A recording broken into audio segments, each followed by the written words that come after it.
intrigue, devil worship, making deals with Satan within the Catholic Church. I'm Jeffrey Daugherty, the Christian Whistleblower. Welcome to the Jeff Daugherty Show, Christian Whistleblower, New Cosmic Knowledge YouTube channel. Fascinating story today. I actually found it off of Drudge Report, and the link was from the Daily Beast. And here's what it says. Barbie Latza Nadeau, writer of the article, author of the article, I should say, under the category Head Spinning, this secret Catholic exorcist cult in Brazil making deals with the devil. This is fascinating stuff, and we're going to be getting more and more into this and what actually may be going on behind the scenes even more. So obviously your classic exorcist picture, and then you got the devil here, tail and all. So let's see what Barbie Nadeau has to say about this. At the center of this is a man named Plínio Correa de Oliveira.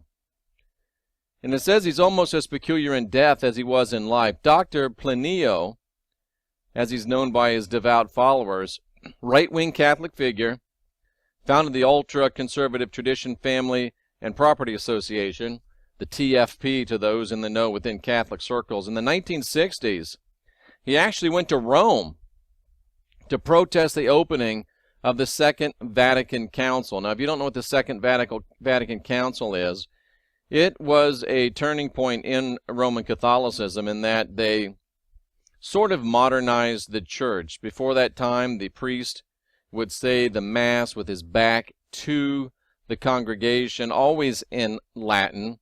After that, they began saying Mass not only facing the congregation, which is big of them, but also in the congregation's native language. And that was just one of the many things that happened throughout the Second Vatican Council.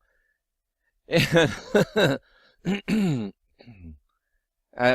about as subtle as I am, it looks like. Dr. Plínio said that Vatican II, as it's called colloquially, was a point in history as sad as the death of their Lord, the death of plastic Jesus. And in death, Dr. Plínio is said to be in close contact with Satan. So Dr. Plínio, leading a opposition movement within the Vatican in life, in death, he is in close contact with Satan, who supposedly is being channeled by these Brazilian exorcists. Sorry for the throat issues. Doing the 5-6 videos a day, 4, 5, 6. It takes a little beating, but we're not about to slow down, so I'll just have to ask you to please excuse me, and I'm sorry. I know it's not fun to listen to. But Satan is supposedly channeled by these Brazilian exorcists who tell us that Satan tells them that Dr. Plínio is in close contact with him. Dr. Plínio rules the so-called afterlife to such an extent that his followers are convinced that he controls climate change. I thought it was Al Gore. And he's working towards the death of Pope Francis. According to Andrea Tornielli, who writes the Vatican Insider blog, by getting rid of Pope Francis, they hope that the way would be open for the Catholic Church to elect a more conservative leader in line with their more traditional ways of thought. Now, this guy is Monsignor, I can't say his name, Scognamillo, but anyway, snappily dressed in his fuchsia. I'm not sure if he's a cardinal or what that get-up is. That's an interesting get-up. Oh, he's a Monsignor. Okay. So the Monsignor, and this fellow is the head of one of the two groups that the TFP broke into after the death of Plínio. Plínio, right? Plínio. One retains the TFP name and supports the recent claims of doubts launched against Pope Francis, which are supported by American Cardinal Raymond Burke. The other group, the Heralds of the Gospel, was founded by this dapper fellow, the Monsignor, we'll call him Monsignor S., and allegedly takes part in cult worship. Now, the extent of Pliny's supernatural proclaimed by deists, or to the extent to which followers exalt him for that perceived power, is the subject of a new inquiry by the Vatican's Congregation for Institutes of Consecrated Life. So they're looking into this Plinio supposedly beyond the grave, working with Satan to bring down some of the cardinal, pardon the pun, tenets of the Catholic Church. Dr. Plinio's followers are said to be using rogue exorcisms in which they actually communicate with the devil, possessing people rather than chasing him out as the standard Catholic practice demands. Let me see if I can't pull up A. Allen. Let's see if we can pull up A. Allen. A. Allen. Back when I was a Pentecostal evangelist, a lot of people said that I reminded them of A. Allen, Asa Alonso Allen, who was one of the best, the voice of healing. He had his own, like, a commune in Miracle Valley. The reason why I talk about A. Allen, who eventually died of alcoholism, he was an Assemblies of God evangelist just like I was, and apparently our styles were similar. He was a revivalist, I was a revivalist, and he came up with the names like, Jack Coe, Oral Roberts, William Branham, Rex Humbard, those type of people. He was arrested for drunk driving in Knoxville. But anyway, what I wanted to talk about, and we're probably not going to, I was hoping we get a picture of A. Allen, but I guess not. But A. Allen, I'm just looking for one of these, because he became famous for, he would start doing God's Man of Faith and Power. I've read that book, wow, back in Bible college. What he would do, A. Allen, is he would get into a situation where he was casting out a demon, right?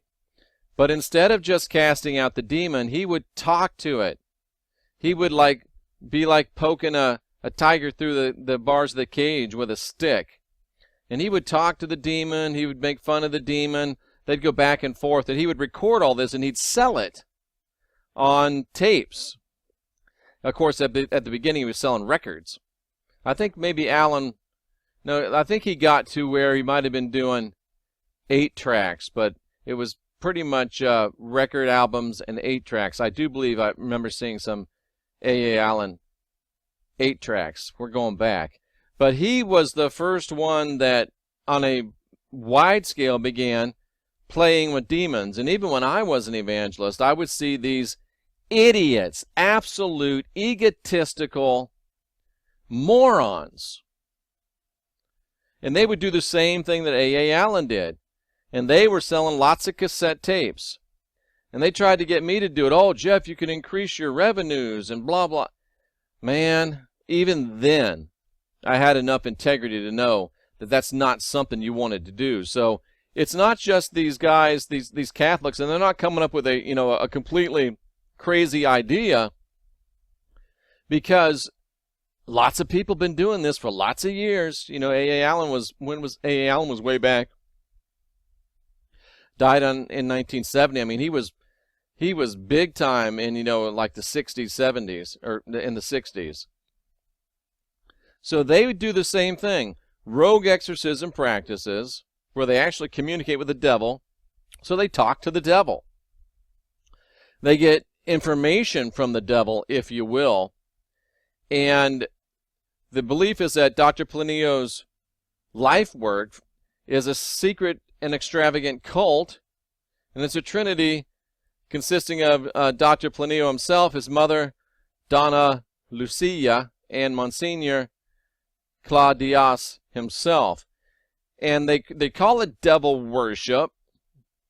It's problematic within the Catholic Church, obviously. And this is kind of their get-up, their garb. This is, what are they called? They're called the Heralds of the Gospel. Pretty spiffy duds, huh? Kind of reminds you of, the Knights of the Armor, and obviously it's some allusion to the Knights Templar, but we got a big old sword on the end of it, and of course we got Mother Mary there, and all kinds of symbology. But particularly damning for the group is a series of videos now on the internet that show exorcisms using practices not authorized by the Catholic Church. These include conversations between the exorcist and the devil, which is a no-no in standard exorcism procedures. It's show and tell, it's sensationalism, it's meant to sell some tapes if you do it in the Pentecostal realm. These guys have turned it into a whole new level. They're actually trying to get some intel from hell. Intel straight from the pit of hell from Satan himself. Of course, it's all a card game. What's that thing called? A con game, where they're moving the little cups around with the ball. Shell game. Because, there is no hell. There is no devil. Exorcism remains a staple of faith, and authorized practitioners are not only recognized but recommended by Pope Francis.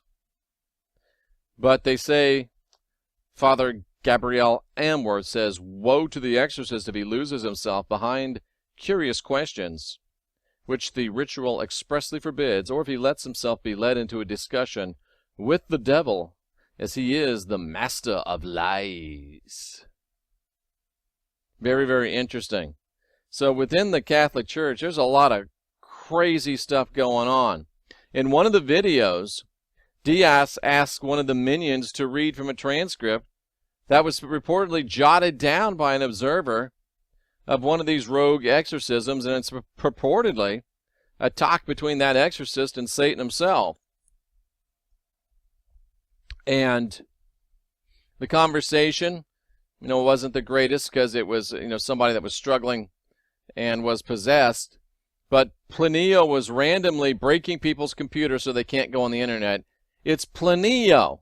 He's the one that's causing all this. He's changing climate, so he's responsible for climate change. Planio does everything according to the devil as he was channeled through the exorcist. The devil predicts that a meteorite will crash into the Atlantic Ocean. Is Planio responsible for Planet X, Nibiru, Wormwood? North America will disappear. The devil then says that Pope Francis is on the bad list, and the demon shouts out, the Vatican, it's mine, it's mine. The devil says to the exorcist, the Pope's do whatever I want. He's stupid. He obeys me in everything. He is my glory. He's willing to do everything for me. He serves me. I don't know if it went quite that way, but the demon predicts that the Pope will die falling. And as this lady says, some of this seems fanciful at best. I don't think so. I think there's a lot to this, and we're going to start getting into it more in the coming days and weeks. But the Vatican could censure the group or strip it of the blessings of the Catholic Church. What are they waiting for? It wouldn't actually stop them, but instead they just push them farther underground. Or they can try to corral them back in the fold and hope that they stop having sympathy for the devil. Or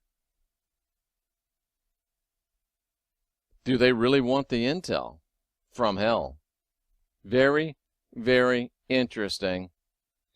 The secret Catholic exorcist cult in Brazil, who's making deals with the devil.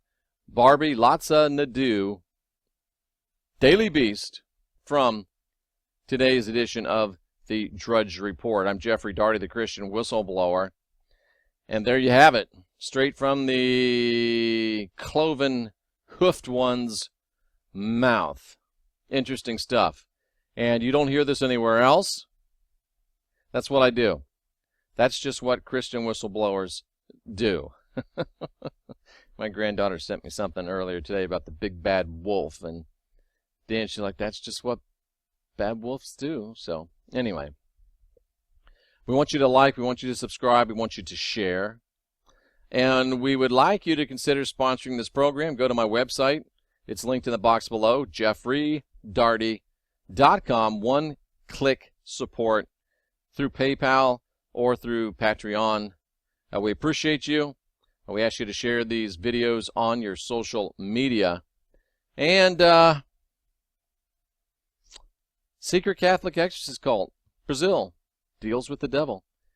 You heard it here first. Jeffrey Daugherty, Christian Whistleblower, helping you to unwind your mind, helping you to unindoctrinate yourself, and encouraging you.